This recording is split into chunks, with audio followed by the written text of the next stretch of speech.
So, welcome everybody. So, this is a celebration and also a time for reflection. It's really this very, very important time for reflection when we think of everything is energy. And when we see everything as energy and that we are the containers of that energy. And depending on how coherent we are in our consciousness, will be how much we're able to contain energy and how much we're able to expand with it when we need to and how and contract with it when it needs to be. In other words, we learn to go with the ebb and flow and we learn to direct our own state of being and consciousness.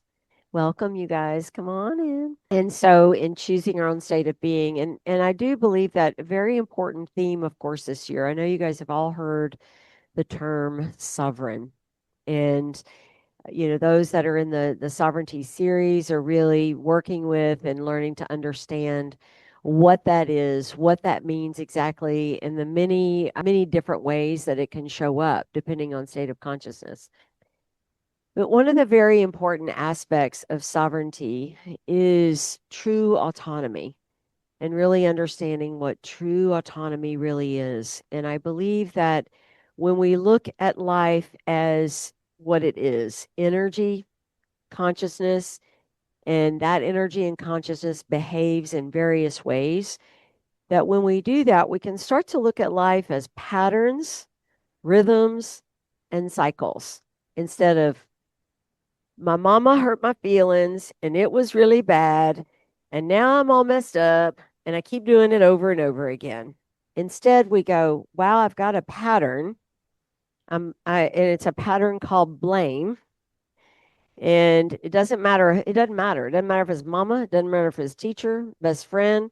But I've got a pattern. And that pattern, I can start to see that pattern, if I'm blaming my mama, I'm probably going to be blaming my teacher. I'm going to be blaming my spouse. I'm going to be blaming my sisters, my brothers, my besties.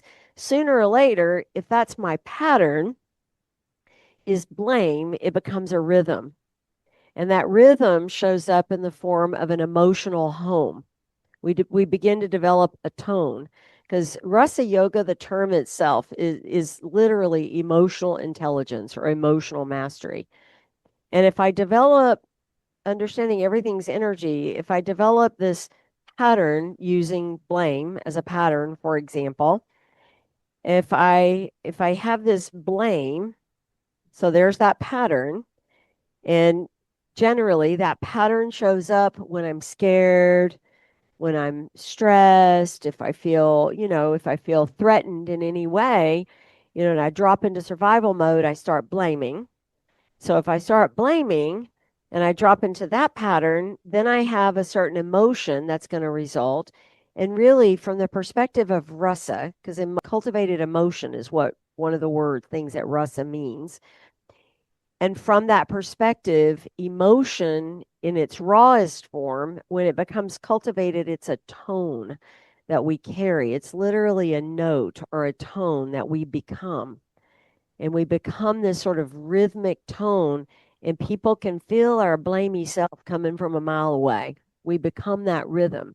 Then the next thing is we draw, because energy draws to itself. Those rhythms start to have a resonant pattern. From that resonant pattern, we have a resonant rhythm, and I start to draw that to me. And then next thing I know, everything I see are things that either people are blaming me, just using blame as an example. They're either blaming me, I'm blaming them. It goes from blaming mama, blaming daddy, or whatever it is, because most everybody blames. We all blame our mothers for everyone. I'm a mother, I get blamed for everything. I mean, that's just a pattern, right? It's not no one particular thing, it's what we do. But the problem is when I don't grow up and out of that, I start blaming what else? What are other things that we blame? Everything. The world, the administration, the traffic, the everything. We blame everything, right? Can you see that? So it's just a pattern, right? If I get so mad and I'm like, you know what? My boss at work, he did this and it made this happen to me. I'm blaming. I go, "Oh, is this really about my boss or is this the pattern of blame that I have?" Oh, and when I have a pattern of blame, Why do I usually blame? Oh, because I'm scared. Because this is what I learned to do when I was afraid. This is what I learned to do when I felt threatened. This is what I learned when something was really, really scary, was to find somebody to blame. So it may be true that there may be something that needs to be spoken or said to my boss, or, or maybe I do need to have a conversation with my mother. But all that will simply lead to a greater sense of intimacy when I really understand that it's a pattern I've developed. And it could be that the source is parental figures or things that happened when we were younger. But y'all, there comes a time when we got to, you know, we got Grow to up. stop that. Why is that? Because it disempowers you, right? It's not in your own best interest. Yeah. So, what other patterns? We have blame. Oh, judgment. Mm. Judgment is rampant, isn't it? If it's not like me, if they don't think like me, if they don't look like me, if they don't act like me, ooh, if they do bad things, whatever it is, if judgment is simply a pattern, judgment is something that helps people when they feel unsafe. See, judgment, we don't we don't feel unsafe and then judge. We judge because we feel unsafe. Right. And so the two begin to feed each other. What are some of the other patterns that don't help us? Judgment, blame, do what? Retreat, ghost, cancel, right? And Just that's a very popular thing. I'm seeing it all over social media now. Cancel your family, cancel your parents, cancel people, just cancel them, you know? When maybe, it's just normal parenting mistakes, or something like that. I saw a thing recently. It's a whole trend. Can't like normal parenting mistakes are becoming traumatic things that happened to me when I was younger. And yes, there may be some traumatic things, but you guys, childbirth is our first trauma ever. Being carried in the womb and bounced off traumatic. We had trauma from day one. It's traumatic to be a human. I'm not downplaying some of the things that need some serious healing, but what I am hoping is that we can move through the night tonight and really weave into or move into this new cycle with a more expanded sovereign perspective. Because when we can start to take the story away that my boss, he, because the moment we do that, when I'm judging him, what else am I doing? I'm demonizing him, villainizing him. And the truth is, I may have a little bit of a role to play in the whole thing. Because if I'm perceiving it, I'm in there. What are some other things we do? Cancel, retreat, judge, yeah, Shame, preoccupation, other people's demands, people pleasing, or Rondell, shame, is it shame? shame. Oh my gosh. God, how did I not even start with that one first? I don't know. Maybe it's buried down there somewhere. Yeah, no, absolutely. What else? Self loathing, mm, withdrawing love from ourselves. Now, this starts to get us into a bit of a cycle because judgment is when we judge others, we often do that as a self protection mechanism. So we don't continue to be so cruel to ourselves as to withdraw love. My teacher always says the greatest cruelty is the withdrawal of love that we take from ourselves. We withdraw love from ourselves first. This is what we need to understand. New Year's and a new cycle isn't about improvement. It's not about improvement. It's not about improvement. It's not about fixing.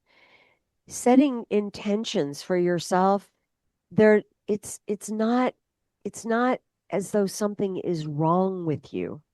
Think in terms of expanding and practicing the capacity to contain and beginning to see patterns, because we may think I got this problem with my mama, I got this problem with my daddy, I got this problem with my boss, I got this problem with my lover, I got this problem with my best friend, I got this problem with the president, I got this problem with da da da.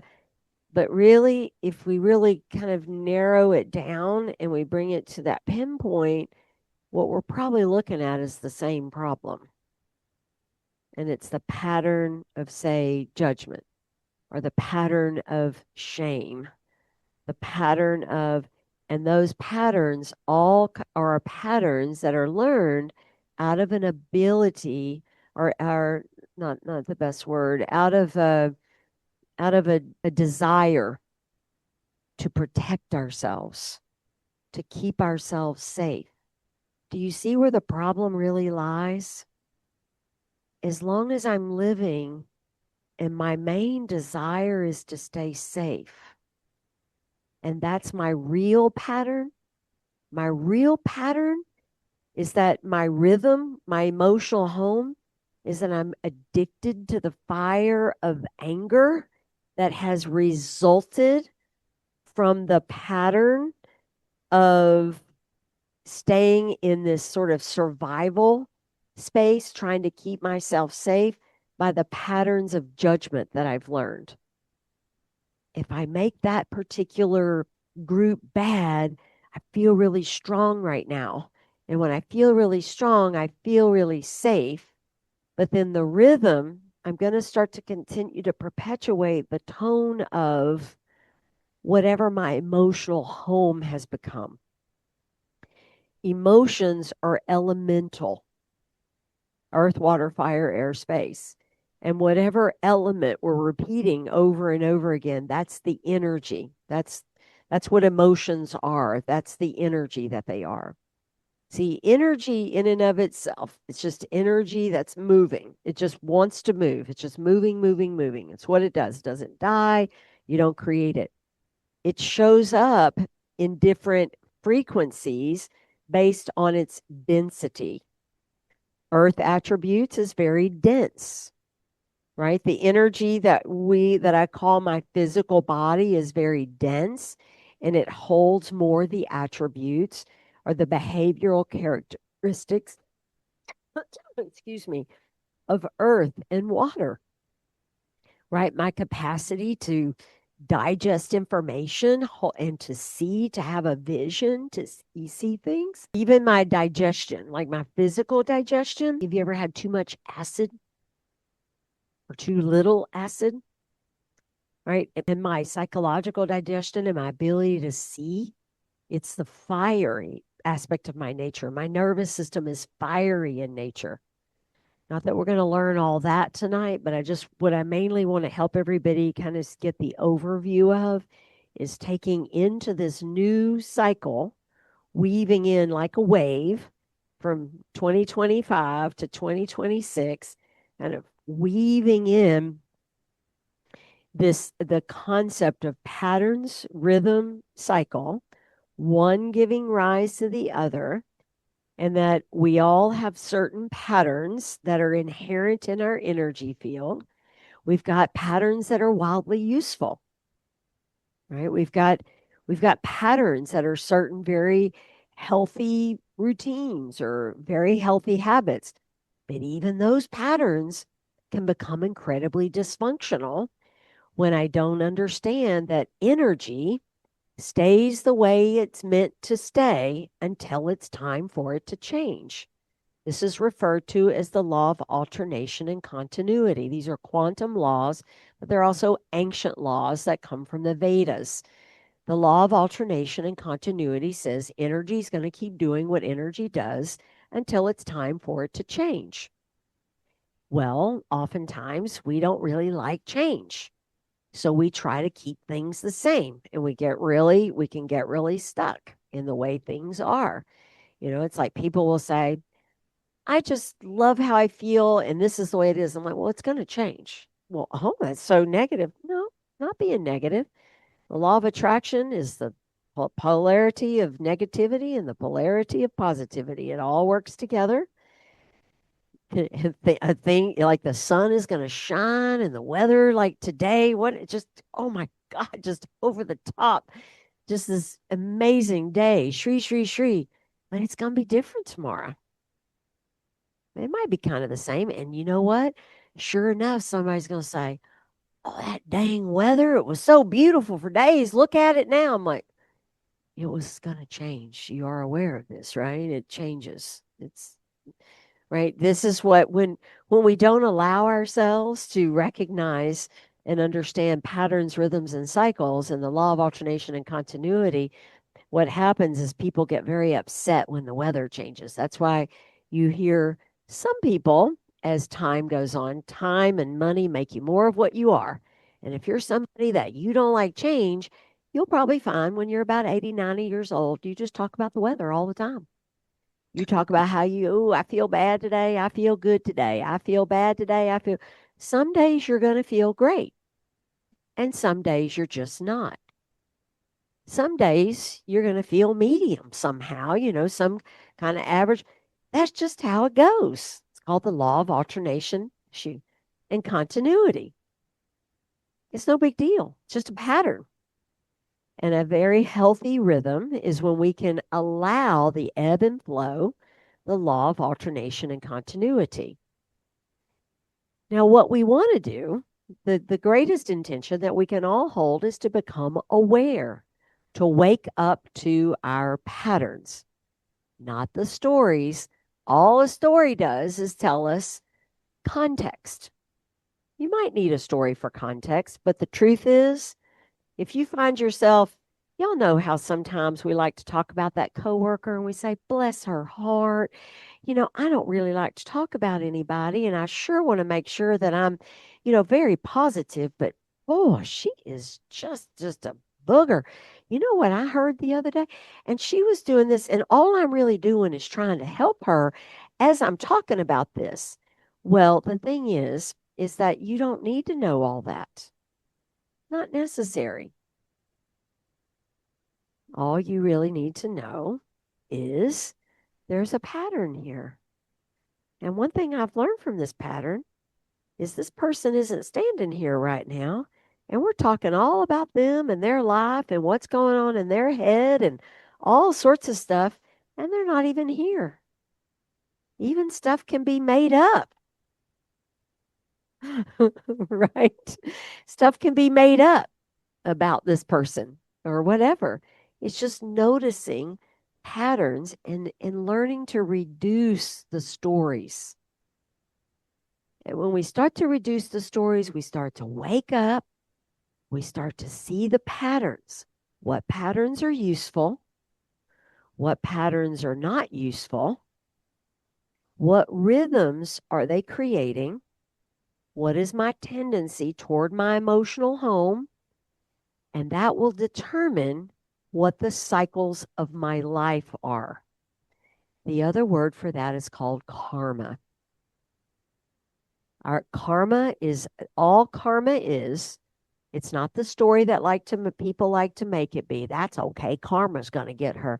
Karma is a beautiful gift from God that is called self-awareness so that we can watch patterns, cycles, and our rhythms and see what cycles we experience in our own lives so that we can see how we are the cause of the patterns of the cycles that happen in our lives. We start to notice, why is it that I can get a different job, move to a different place, be around different people, and all the same patterns and rhythms start happening all over again? Isn't that weird how that can happen? How is it that I start feeling the same way inside while I can be on the most beautiful vacation, but next thing you know, I've been there 3 or 4 days and I'm back with myself again. And it doesn't matter how beautiful it is. I'm right back miserable again, thinking about something else or whatever the case may be, wishing that it would last forever or holding on to or whatever the case may be. The cycles of our lives are the karma of our lives.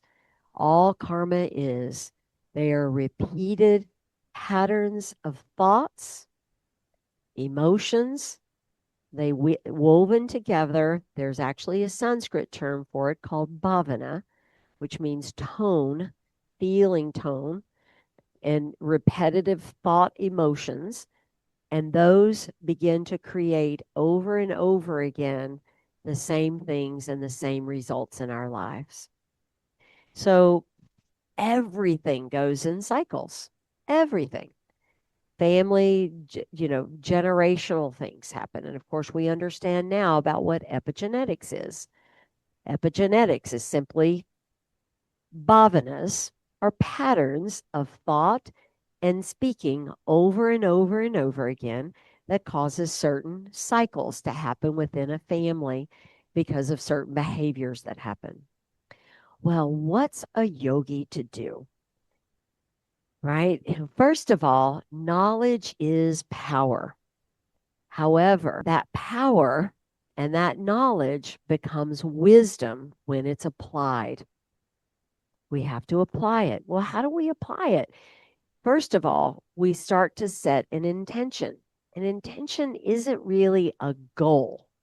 When we think of goals, right, we think, I'm here and the ball needs to get there. And no matter what happens, I just got to get there.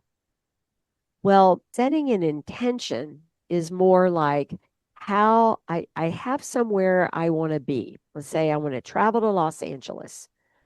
But an intention, the goal might be I'm going to get to Los Angeles. But the intentional part of it is how am I going to be as I'm going there? Who will I become?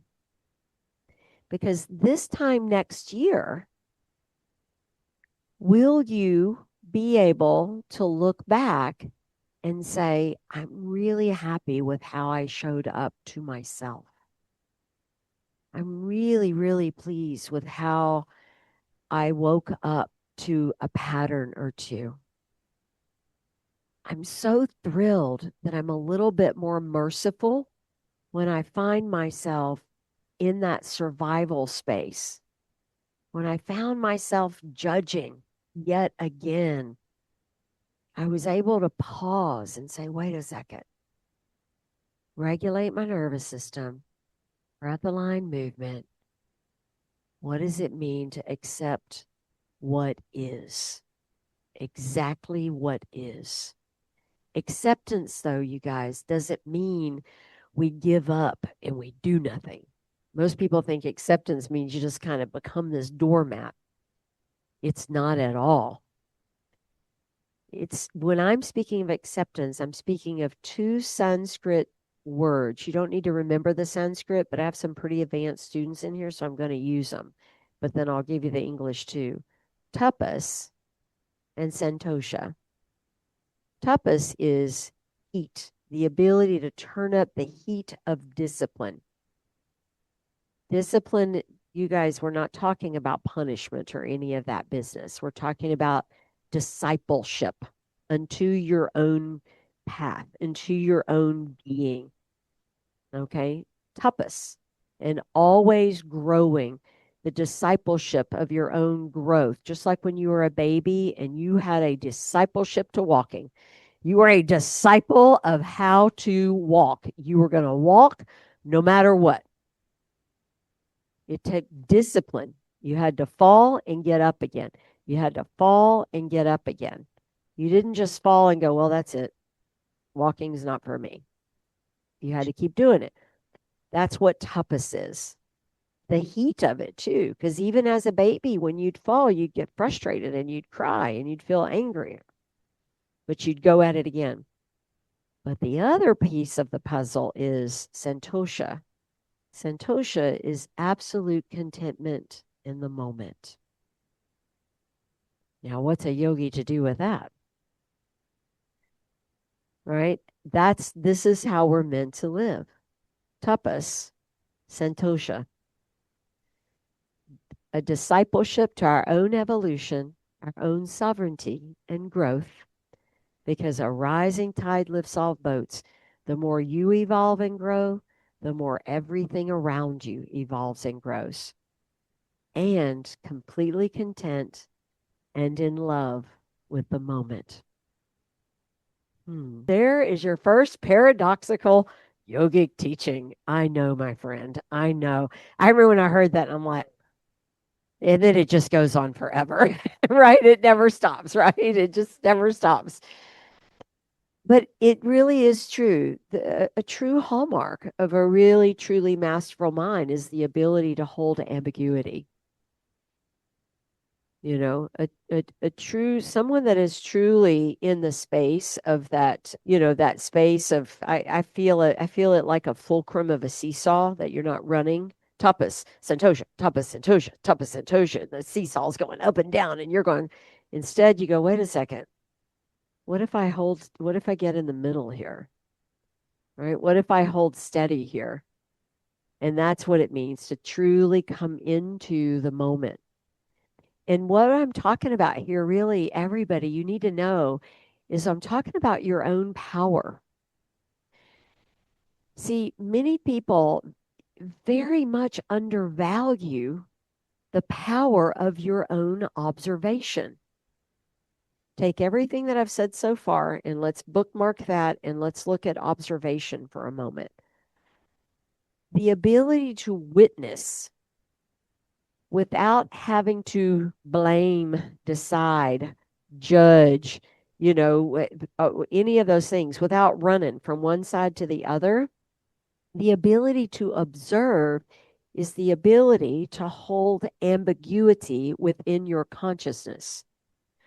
When you get very comfortable with ambiguity, what you will start to find, this is a very fourth dimensional behavior, very fourth chakra, very fourth dimensional to fifth dimension, fifth chakra.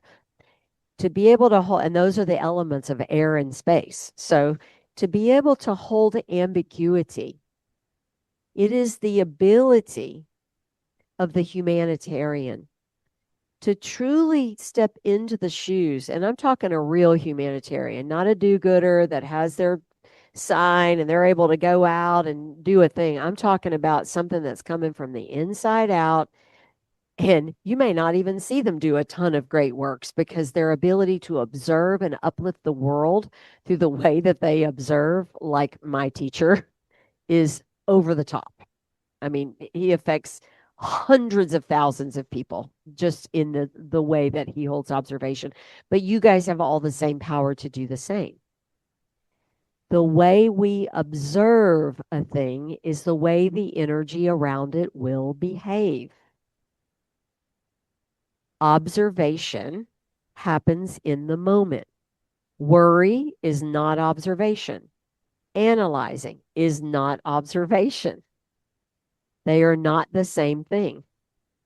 Being present in the moment is being present in the moment. There is nothing else but right here, right now.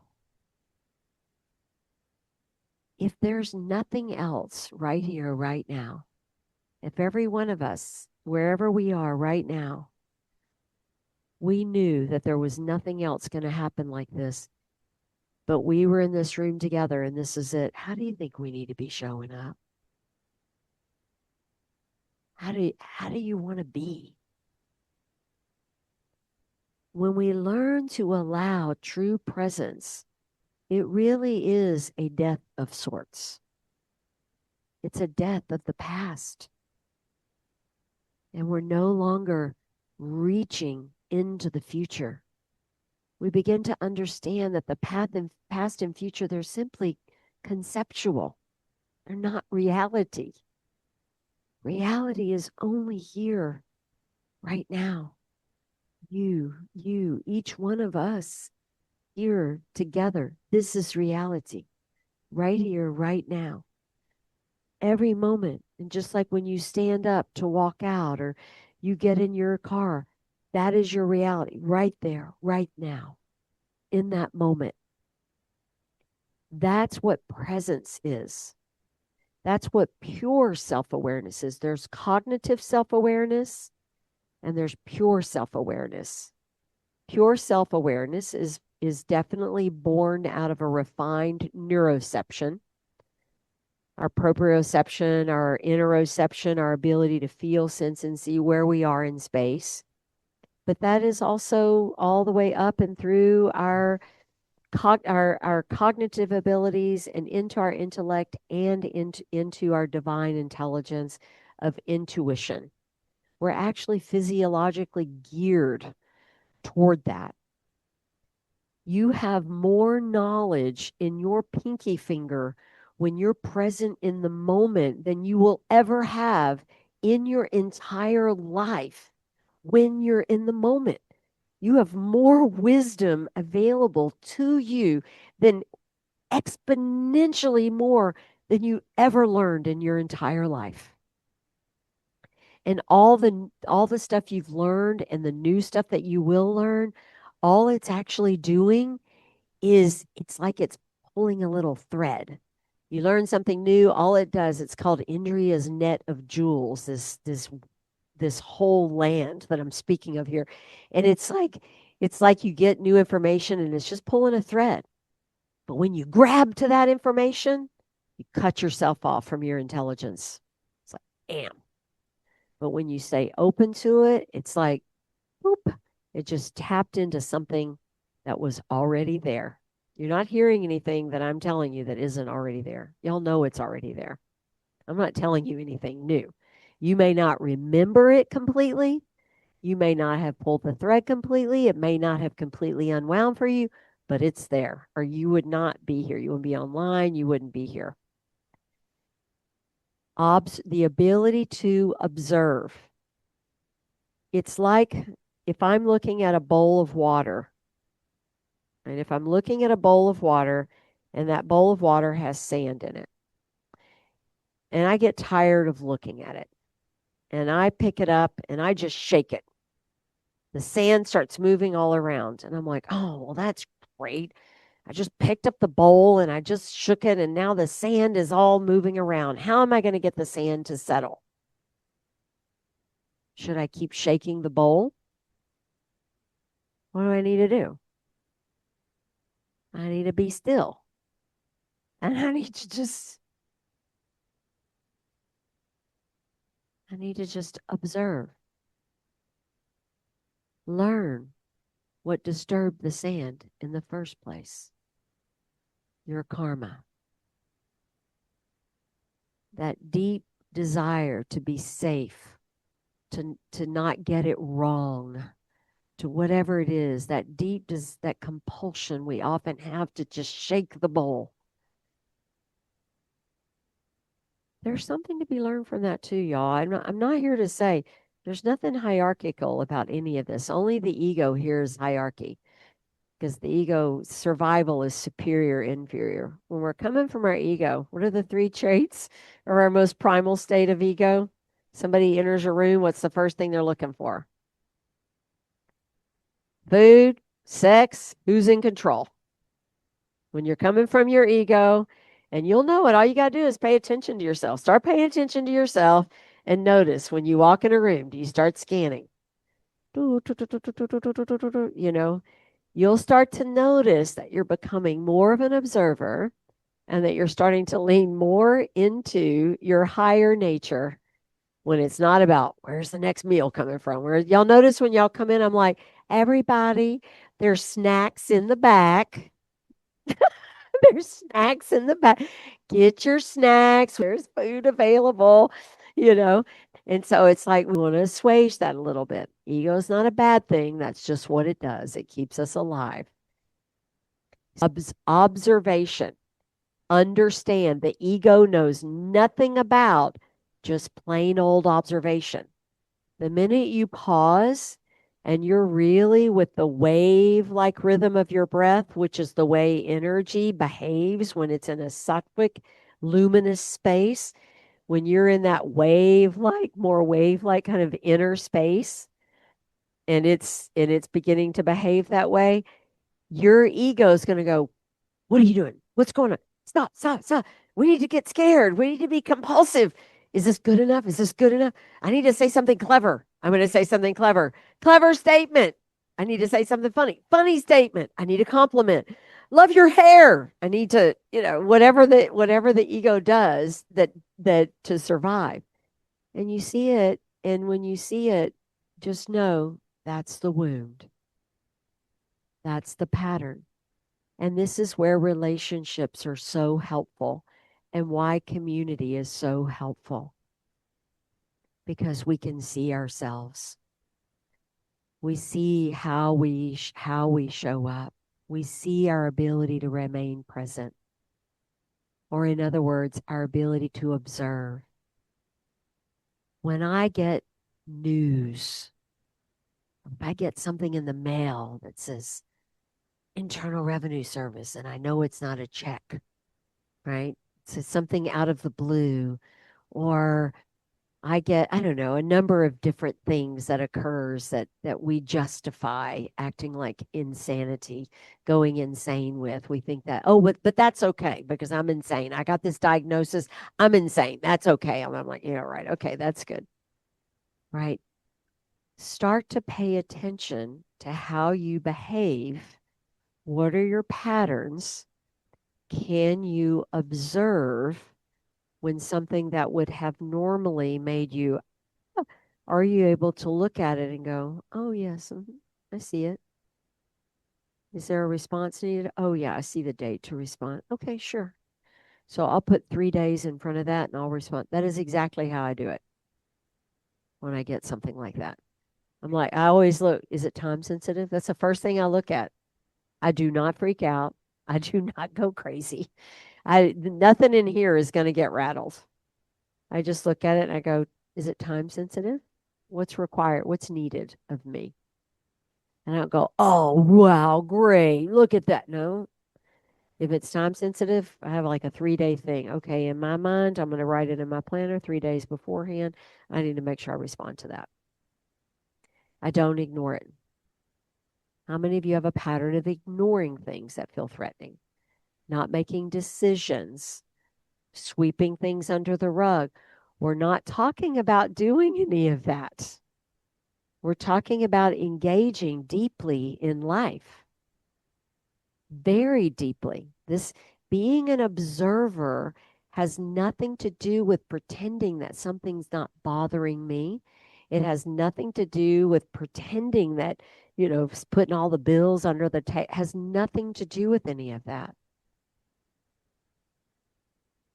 It just has to do with being in the moment. Okay.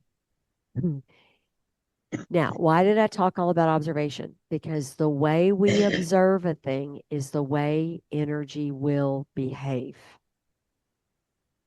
There are three main ways that energy behaves. It moves very wave-like, just like how we breathe.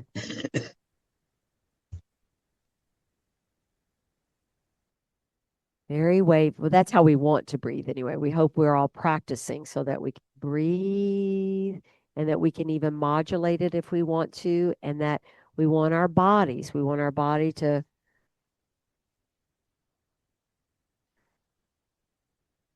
we want to move as wave-like as we can. When I stand up, when I sit down, when I turn, when I move my hair out of the way, when I pick up my phone, the way I treat, even the way I treat objects. Do I just throw things down? The way energy behaves, right? Here, we want to become more wave-like. It's always moving and it can move fast, right? A NASCAR driver can do that. A really good NASCAR driver can do something like that, or a really great runner or something, can do like that, right? Or another way energy behaves is up and down, up and down, up and down, up and down, up and down. Another way energy behaves is inert, like a lump of clay, just completely inert. And so those are the ways that emotionally we affect energy. That's the rhythm. Those three primary ways. And there's admixtures of those too.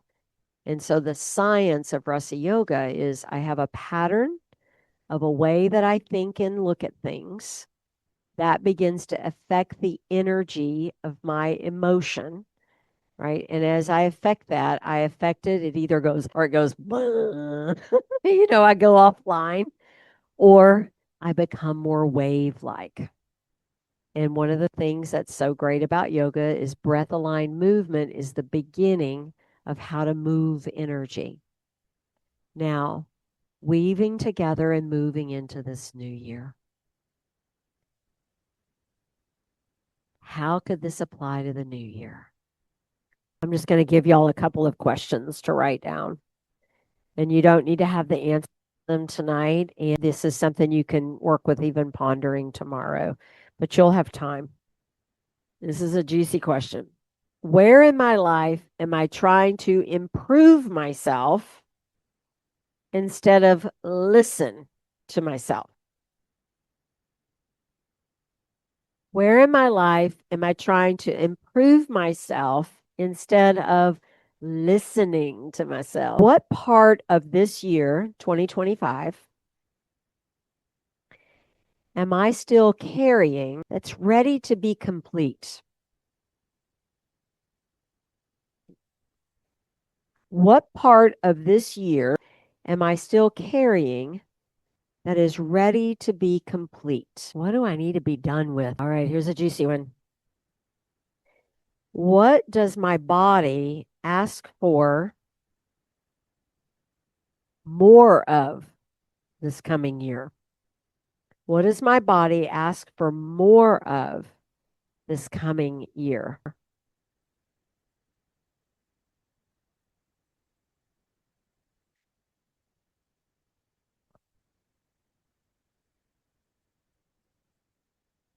I am having you guys write these for a reason because you're not going to answer them all tonight. You're going to just kind of pick one. What drains my energy most consistently? What drains my energy most consistently? Now, the answer to that question could reveal a lot. If you say other people, that might have something to do with that pattern. All right, here's another juicy one. How does my nervous system feel when I imagine the year ahead?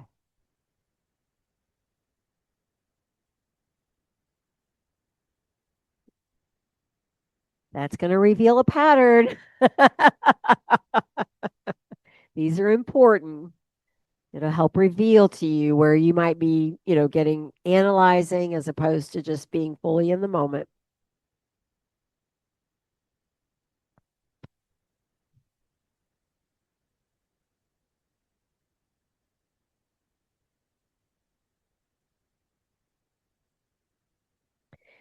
What resentment might be signaling a crossed boundary?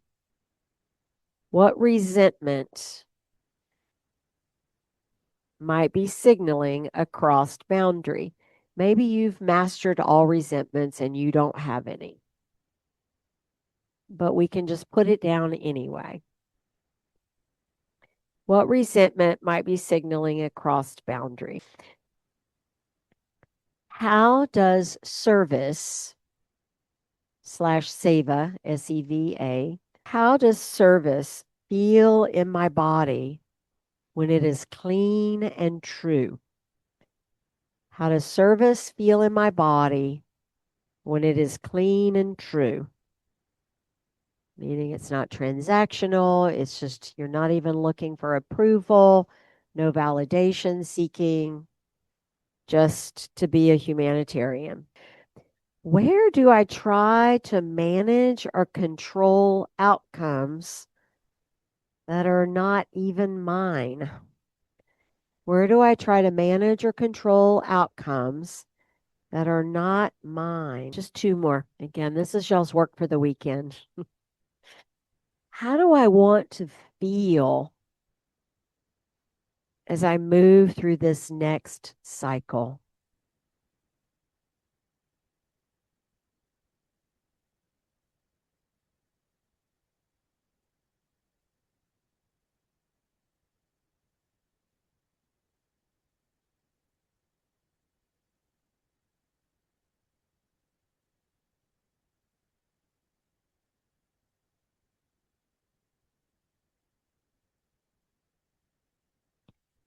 What would it look like to trust that being in alignment is enough?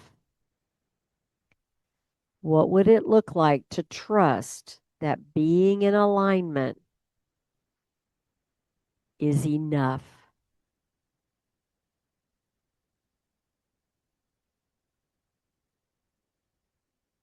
All right.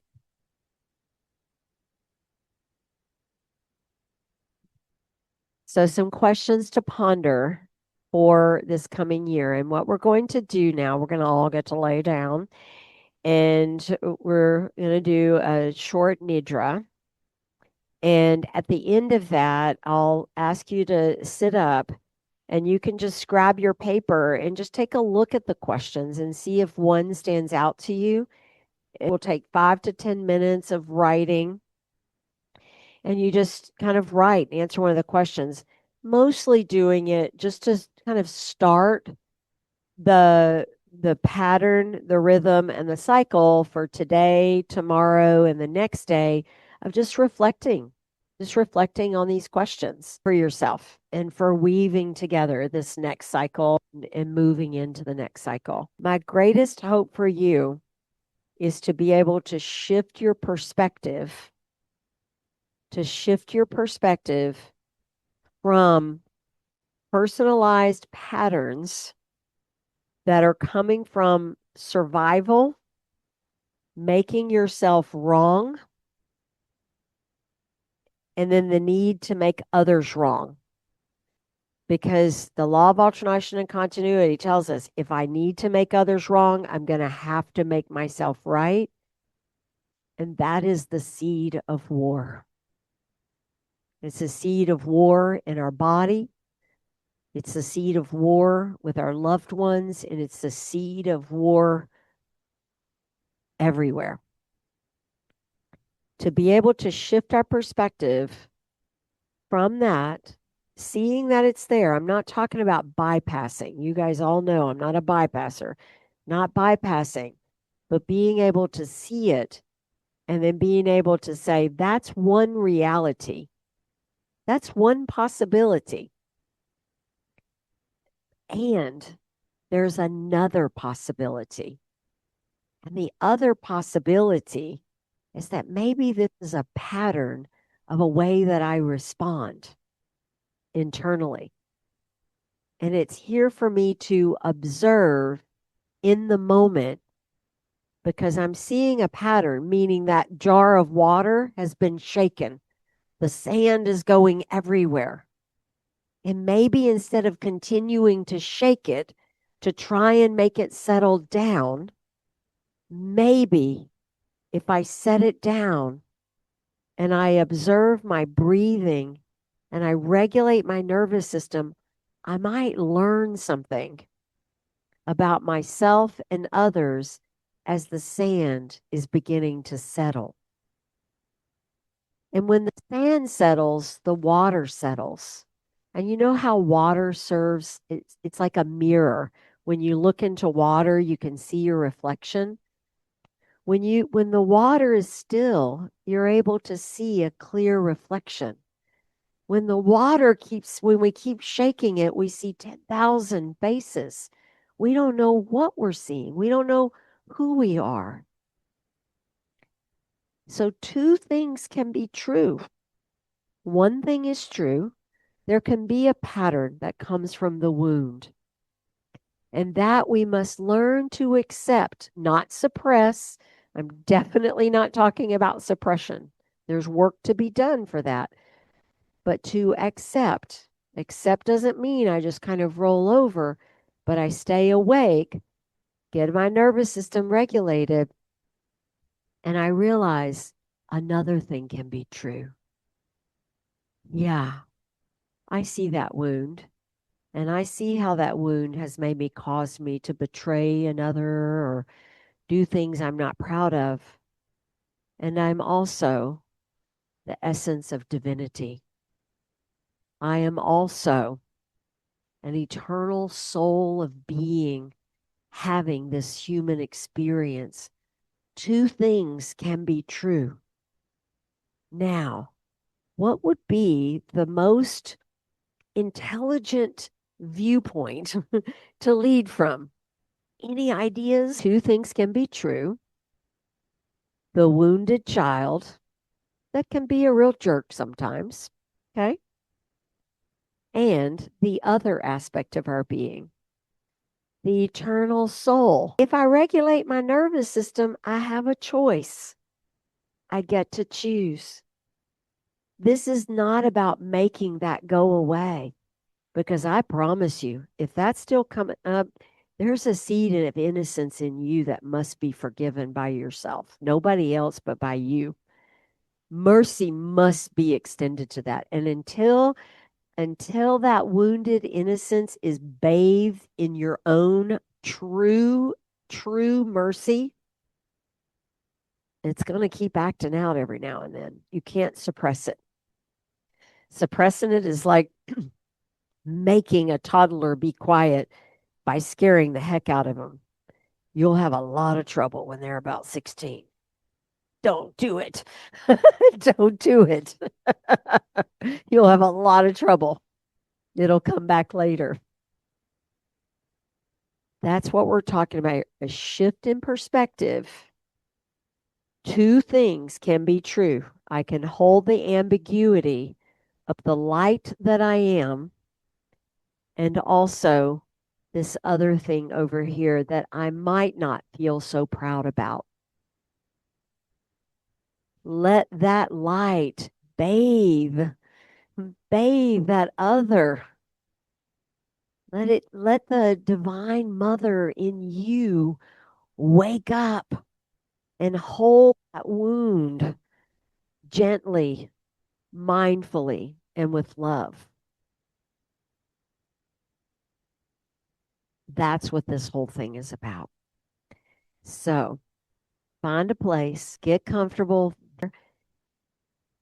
lay down. Doesn't have to be perfect. You happen to fall asleep, it's okay. Take a few cleansing breaths.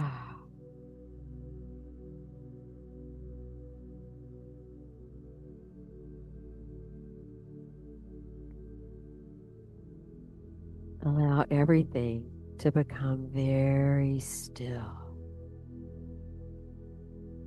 Like the water bowl has been shaken. The sand begins to settle.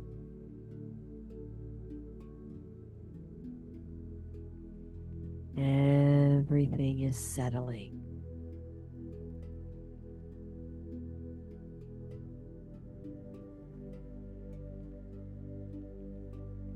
Your heartbeat is slowing down.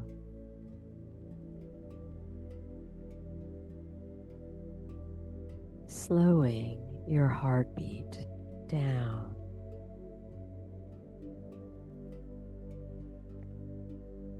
If at any time the mind becomes busy, if a thought begins to move across your awareness, allow the water to stay steady and still, and just like the waves gradually becoming still, the sand settling to the bottom of the bowl, thoughts moving on their way. No need to grasp or reach. Simply observing.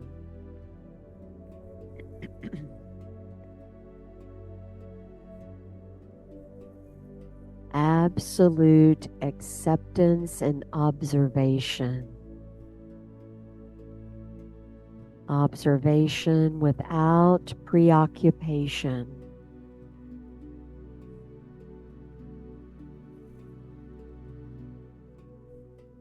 There is nothing that you need to reach for.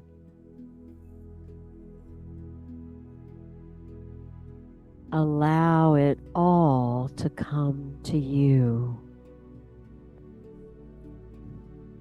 There is no resistance to thought,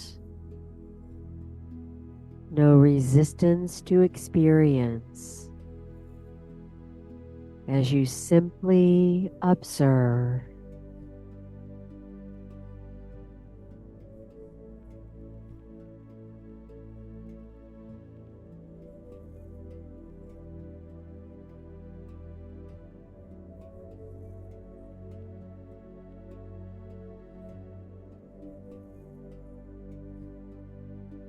You find your edge of a broad and wide threshold.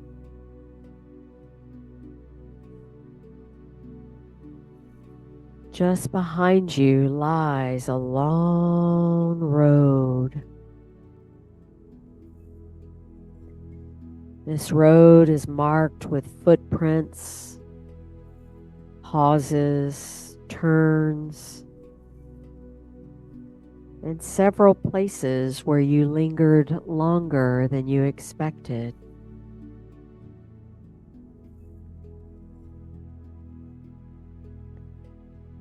This road is the cycle that we call 2025.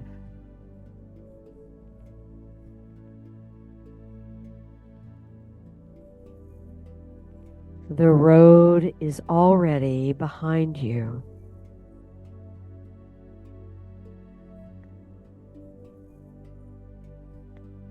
Nothing to judge or analyze, only to observe.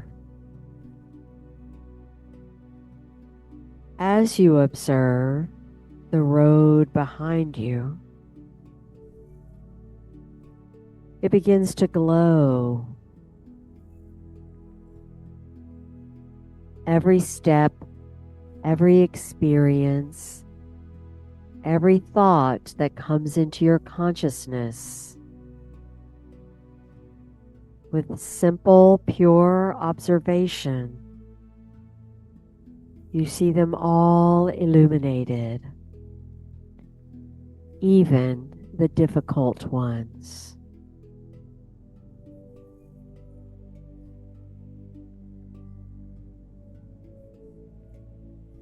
No need to reach or grab.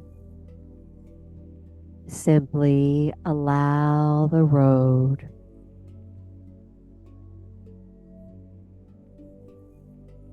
Even if it doesn't arise into your conscious awareness, there is nothing missing. It is all absolutely perfect.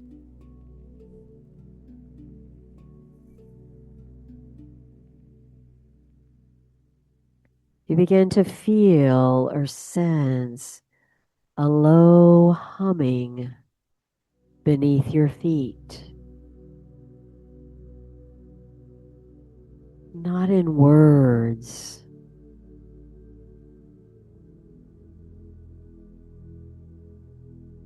but feeling the vibration,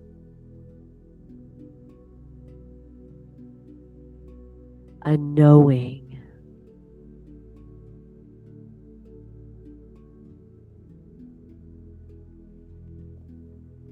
A knowing that this cycle, this year, is complete.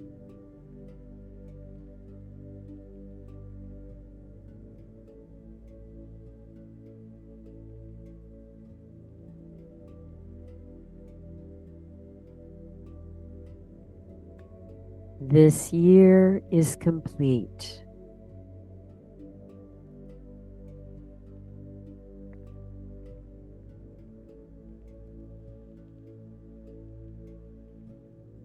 This is complete. This is complete. Feel or sense a loosening, a relaxing in the inner space of your chest. This is complete. I hold on to nothing. I open to receive everything.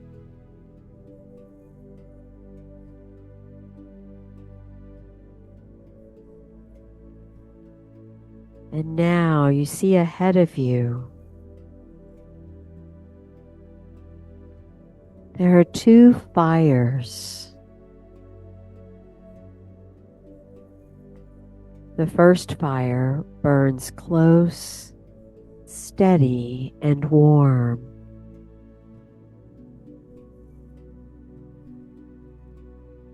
It is not large, but it is precise. You feel this warmth. It belongs to you.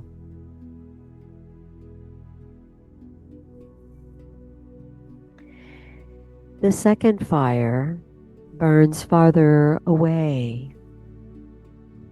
It is larger, brighter, visible across the land. This fire belongs to the world. Between them is a wide open space.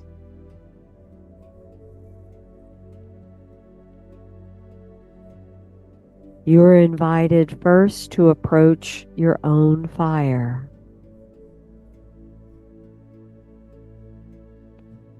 As you step closer, you notice that this fire responds to your presence. It is alive.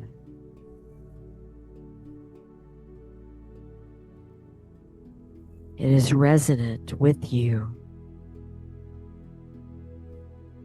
It brightens as you are more settled. It steadies when your breath is soft and rhythmic.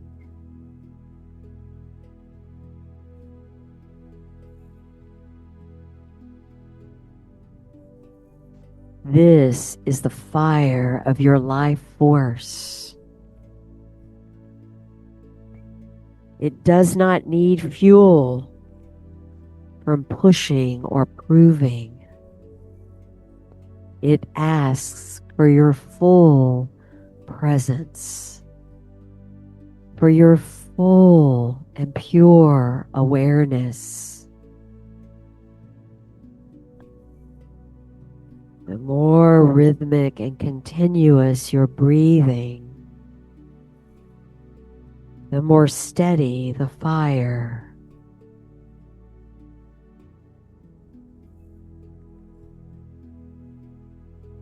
You sit beside the fire. The fire begins to take the shape of various images. Not memories exactly, but more like impressions.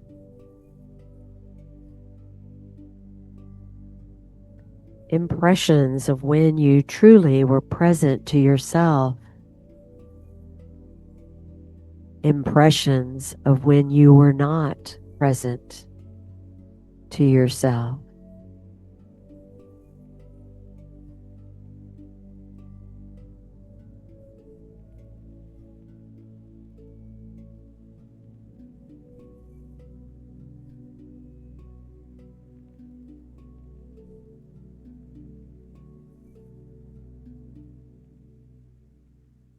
Images and impression when there were moments of clarity, moments of exhaustion,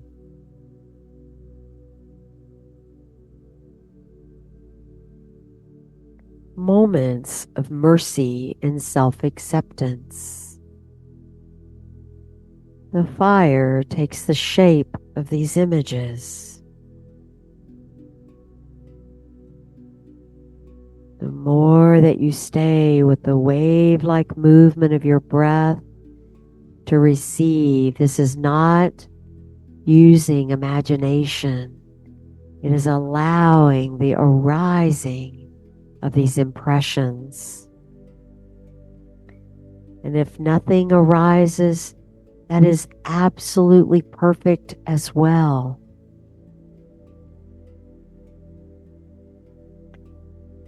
The fire has no judgment. It only reveals. You notice that every time you honor a steady rhythm,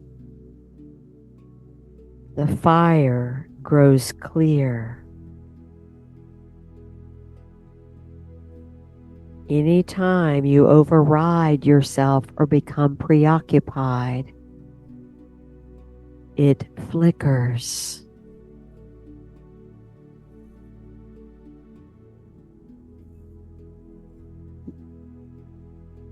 Your care for yourself is not separate from your purpose. These are one and the same. You place your hands near the fire, not to control it, but to feel its warmth. It moves through your hands, your arms, your chest. Your body remembers what it feels like to be inhabited by pure presence.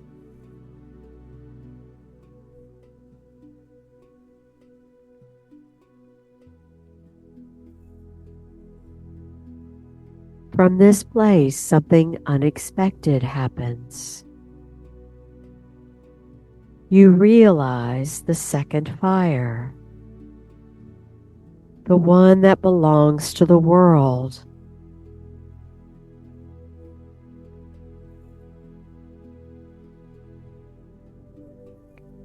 It has not been asking anything of you.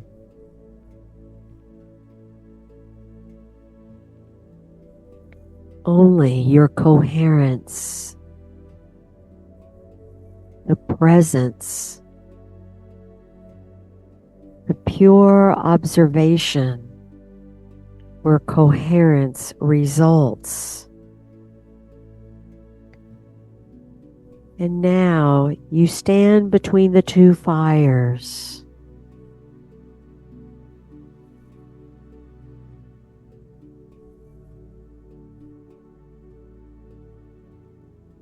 One is not carried or merged to the other.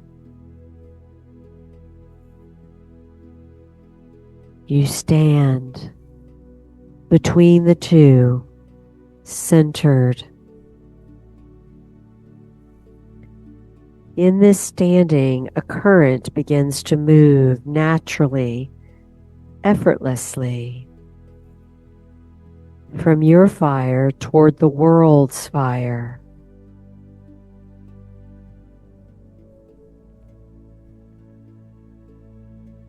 Purely as a resonance.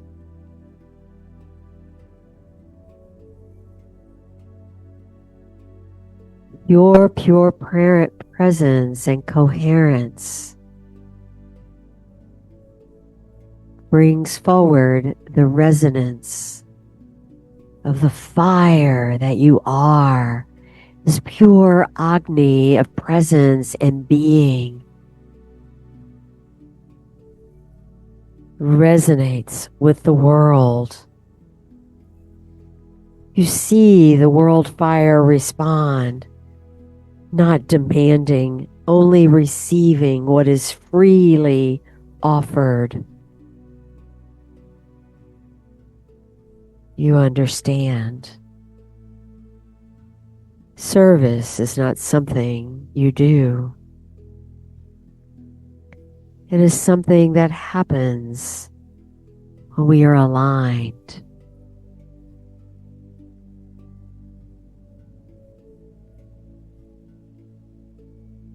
images now and impressions now begin to arise from these fires of your life moving forward. Conversations where you're hearing, work that feels clean, simple, and beautiful. Moments where your presence shifts the entire space as far as the eye can see. You notice there is no urgency here. No pressure to save, heal, or manage. Only relationship.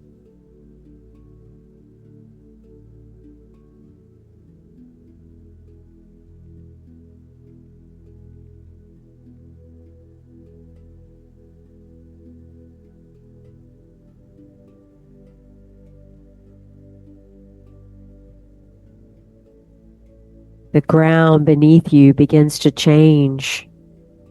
You feel the pulse of many lives, many paths, many choices, all moving according to their own timing.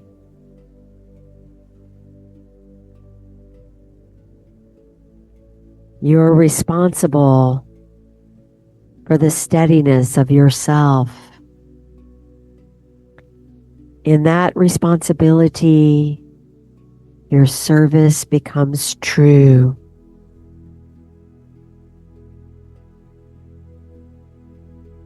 The two fires begin to soften,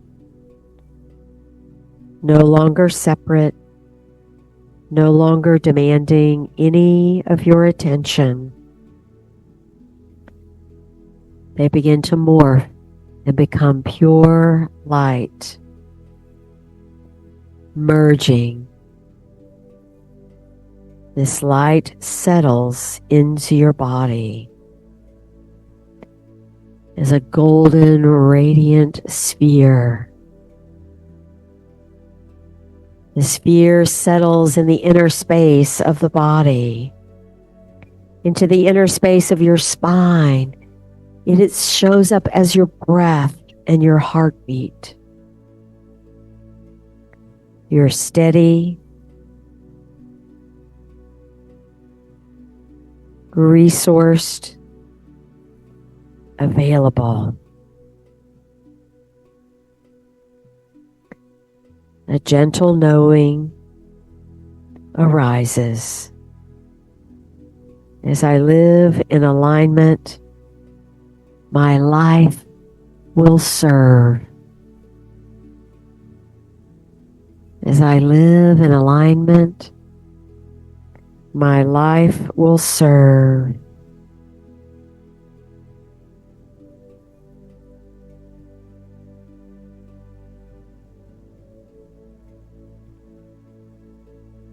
Allow this golden sphere to settle in the inner space of the low belly.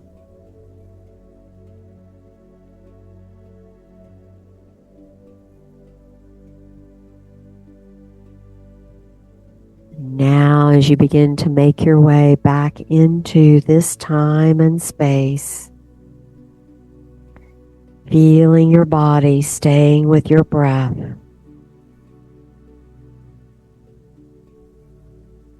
becoming very aware of your heart beating.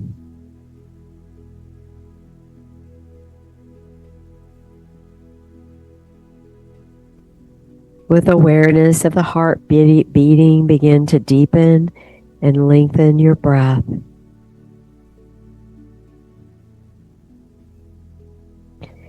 As you deepen and lengthen your breathing,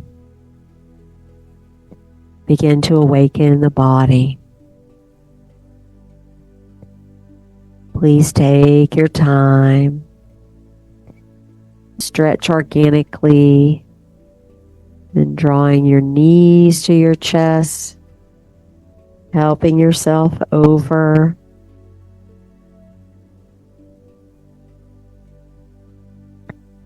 And you just take hold of your paper.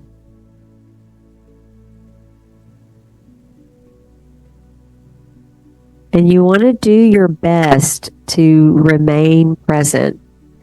Present is not thinking about what you're thinking about. A thought might arise, but you simply put your pencil, pick one, and just know everything is perfect, just as it is. We'll take just a few minutes to write. Everybody have a glass of either Prosecco or juice.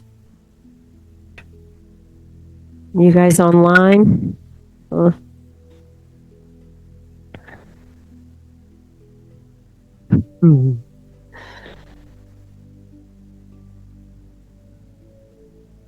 Thank you. How are you feeling in general about this new cycle coming up? Ready?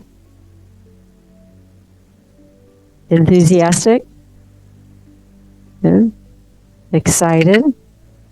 That's what I felt. There's excited, kind of excited energy in the room, like this, you know? Huh? Yeah, well, like that. Just notice, is that a pattern and a rhythm that creates certain cycles?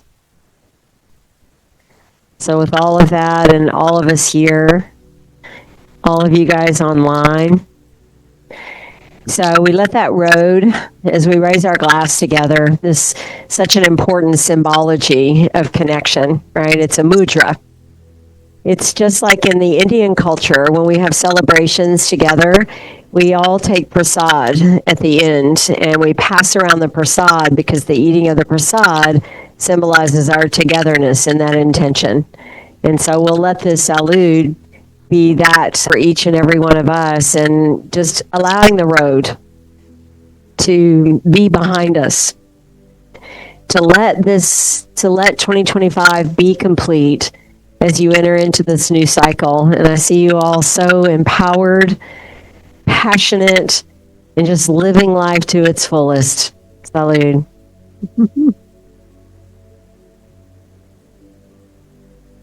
I would love to hear if anybody has anything else in other toasts that you would like to share. I'm just going to read from a quote that I read earlier, and it resonates with everything that you've been talking about in the sovereignty series and just all the time. Your new year begins the moment you choose consciousness over impulse, presence over performance, truth over comfort, integrity over noise, self-respect over validation. This is your sankalpa. This is your power. Thank you. Salud. Swaha. That was beautiful. Mine is also a quote that also reminded me of Sage Mind Alchemy and the Sovereignty series that just fits really well with everything that we've been working on. It's a quote by Terence McKenna. It says, "Nature loves courage. You make the commitment and nature will respond to that commitment by removing impossible obstacles. Dream the impossible dream and the world will not grind you under. It will lift you up. This is the trick. This is what all these teachers and philosophers who really counted, who really touched the alchemical gold, this is what they understood. This is the shamanic dance in the waterfall. This is how magic is done. By hurling yourself into the abyss and discovering it is a feather bed." Swaha. That's beautiful. All right, friends. I just want to say thank you all so much for being here and just sharing this important time together and just weaving this time all together. And I can't even express enough the depth of just passionate love that I hold for each and every one of you and for this community every day of my life. This is what I wake up for. And I thank you all so much. So happy New Year, everyone. Just Have an awesome day. Thank y'all so much.